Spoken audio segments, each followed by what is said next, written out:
ನಮಸ್ತೆ ಎಲ್ಲರಿಗೂ ಮಧುರ ಚಾನಲ್ಗೆ ಸ್ವಾಗತ.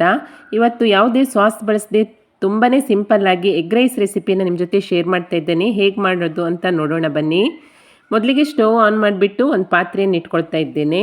ಇದಕ್ಕೆ ಒಂದು 3 ಟೇಬಲ್ ಸ್ಪೂನ್ ಆಗುವಷ್ಟು ಎಣ್ಣೆಯನ್ನು ಸೇರಿಸ್ಬಿಟ್ಟು ಎಣ್ಣೆ ಚೆನ್ನಾಗಿ ಕಾದ ನಂತರ ಇದಕ್ಕೆ ಉದ್ದುದ್ದಿಗೆ ಹೆಚ್ಕೊಂಡಿರುವಂತಹ ಒಂದು ದೊಡ್ಡ ಸೈಜಿನ ಈರುಳ್ಳಿಯನ್ನು ಸೇರಿಸ್ಬಿಟ್ಟು ಚೆನ್ನಾಗಿ ಫ್ರೈ ಮಾಡ್ಕೊಳ್ತೀನಿ.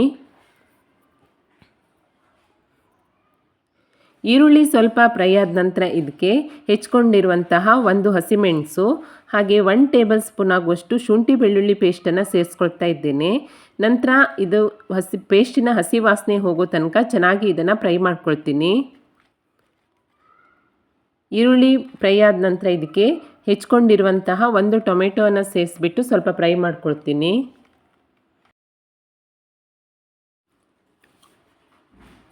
ಟೊಮೆಟೊ ಈರುಳ್ಳಿ ಸ್ವಲ್ಪ ಫ್ರೈ ಆದ ನಂತರ ಇದಕ್ಕೆ ಒಂದು 1/4 ಟೇಬಲ್ ಸ್ಪೂನ್ ಆಗುವಷ್ಟು ಅರಿಶಿನ, 1 ಟೇಬಲ್ ಸ್ಪೂನ್ ಆಗುವಷ್ಟು ಖಾರದ ಪುಡಿ, 1 ಟೇಬಲ್ ಸ್ಪೂನ್ ಆಗುವಷ್ಟು ಗರಂ ಮಸಾಲ, 1 ಟೇಬಲ್ ಸ್ಪೂನ್ ಆಗುವಷ್ಟು ಧನಿಯಾ ಪುಡಿ,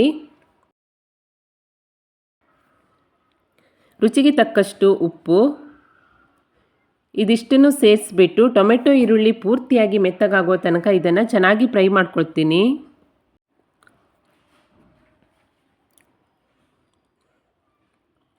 ನೋಡಿ, ಇವಾಗ ಟೊಮೆಟೊ ಈರುಳ್ಳಿ ಎಲ್ಲ ಮೆತ್ತಗಾಗಿ ಚೆನ್ನಾಗಿ ಫ್ರೈ ಆಗಿದೆ.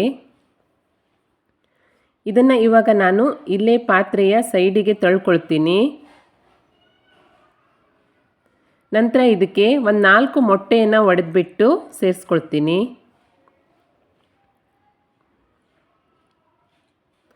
ಮೊಟ್ಟೆ ಸೇರಿಸಿದ ನಂತರ ಮೊಟ್ಟೆಗೆ ಒಂದು 1/4 ಟೇಬಲ್ ಸ್ಪೂನ್ ಆಗುವಷ್ಟು ಉಪ್ಪು ಹಾಗೆ ಒಂದು 1/4 ಟೇಬಲ್ ಸ್ಪೂನ್ ಆಗುವಷ್ಟು ಪೆಪ್ಪರ್ ಪೌಡರ್ನ ಸೇರಿಸ್ಕೊಳ್ತೀನಿ. ಇವಾಗ ನಿಧಾನಕ್ಕೆ ಮಿಕ್ಸ್ ಮಾಡ್ಕೊಳ್ತಾ ಮೊಟ್ಟೆಯನ್ನು ಚೆನ್ನಾಗಿ ಬೇಯಿಸ್ಕೊಳ್ಬೇಕು. ಜಾಸ್ತಿ ಹುಡಿ ಮಾಡ್ಕೊಳ್ಬಾರ್ದು. ನೋಡಿ, ಈ ರೀತಿಯಾಗಿ ಮಿಕ್ಸ್ ಮಾಡ್ಕೊಳ್ತಾ ಮೊಟ್ಟೆ ಸ್ವಲ್ಪ ಬೆಂದ ತಕ್ಷಣ ಇದನ್ನು ಟೊಮೆಟೊ ಈರುಳ್ಳಿ ಜೊತೆನೇ ಮಿಕ್ಸ್ ಮಾಡಿಕೊಂಡು ಪೂರ್ತಿಯಾಗಿ ಡ್ರೈ ಆಗೋ ತನಕ ಚೆನ್ನಾಗಿ ಫ್ರೈ ಮಾಡ್ಕೊಳ್ಬೇಕು.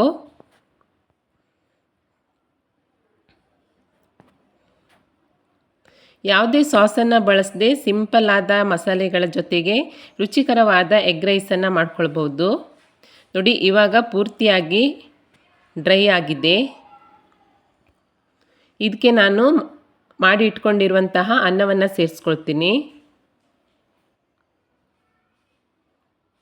ಅನ್ನವನ್ನು ಸೇರಿಸ್ಬಿಟ್ಟು ಮಸಾಲೆ ಜೊತೆಗೆ ಚೆನ್ನಾಗಿ ಮಿಕ್ಸ್ ಮಾಡ್ಕೊಳ್ತೀನಿ.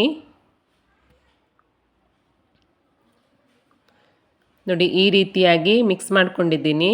ನಂತರ ಇದಕ್ಕೆ ಚಿಕ್ಕದಾಗಿ ಹೆಚ್ಕೊಂಡಿರುವಂತಹ ಸ್ವಲ್ಪ ಕೊತ್ತಂಬರಿ ಸೊಪ್ಪು ಹಾಗೆ ಒಂದು ಅರ್ಧ ಲಿಂಬೆಹಣ್ಣನ್ನು ಇದ್ರ ಮೇಲ್ಗಡೆ ಹಿಂಡ್ಕೊಳ್ತೀನಿ.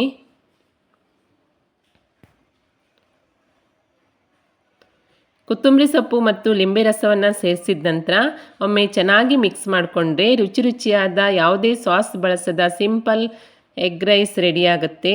ತುಂಬಾ ಚೆನ್ನಾಗಿರುತ್ತೆ ರುಚಿ. ನೀವು ಇದನ್ನು ಲಂಚಿಗೂ ಮಾಡ್ಕೊಳ್ಬೋದು, ಲಂಚ್ ಬಾಕ್ಸಿಗೂ ಮಾಡಿಕೊಡ್ಬೋದು, ಹಾಗೆ ಡಿನ್ನರ್ಗೆ ಕೂಡ ಮಾಡ್ಕೊಳ್ಬೋದು. ರುಚಿ ಮಾತ್ರ ತುಂಬಾ ಸೂಪರಾಗಿರುತ್ತೆ. ಹಾಗೆ ಸಿಂಪಲ್ ಆದಂಥ ರೆಸಿಪಿ. ಖಂಡಿತ ಟ್ರೈ ಮಾಡಿ. ನಿಮಗೆ ಇಷ್ಟ ಆದರೆ ಒಂದು ಲೈಕ್ ಮಾಡಿ, ಹಾಗೆ ನಿಮ್ಮ ಫ್ಯಾಮಿಲಿ ಮತ್ತು ಫ್ರೆಂಡ್ಸ್ಗೆ ಶೇರ್ ಮಾಡಿ. ಹೊಸದಾಗಿ ನಮ್ಮ ಚಾನಲ್ ನೋಡ್ತಾ ಇದ್ದರೆ ದಯವಿಟ್ಟು ಸಬ್ಸ್ಕ್ರೈಬ್ ಮಾಡ್ಕೊಳ್ಳಿ. ಸಿಗೋಣ ಮುಂದಿನ ರೆಸಿಪಿಯಲ್ಲಿ. Thank you for watching.